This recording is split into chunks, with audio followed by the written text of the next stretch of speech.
Meow. In reality, the Big Brothers organization actually does exist. What they will do is they will involuntarily isolate someone away from any kind of reality outside of their organization.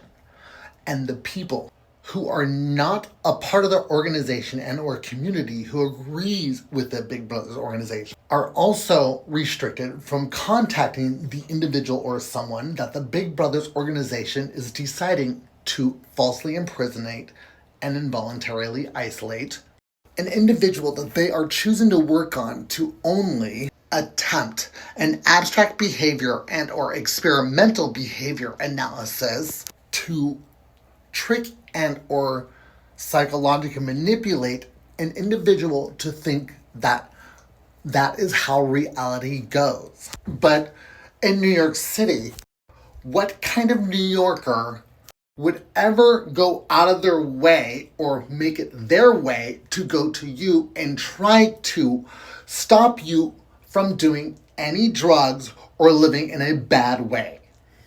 So, along with their organization thinking and believing that they are tricking someone into what they want to believe is called the right path, which in reality is just called straight edge lifestyle living.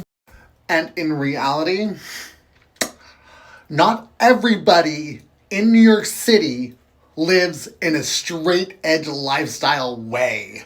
So when you have a whole bunch of people trying to convince you to stop doing drugs and not do things that are bad in New York City, who do you think they are tricking? Well, I will say that it certainly isn't me, because I do remember reality of New York City. Well, besides the reality outside of the Big Brothers organization, they also do seem to restrict the individual and or someone that they actually do choose to work on, along with restricting the individual and or someone away from the reality outside of the Big Brothers organization. The Big Brothers organization will also restrict, well, that includes even lawyers too. And anything else that the Big Brothers organization just subjectively and or arbitrarily decides to fear, which are mainly things that they actually most likely haven't really done themselves. And they fight against what people have democratically voted to think is bad, when they're actually probably not.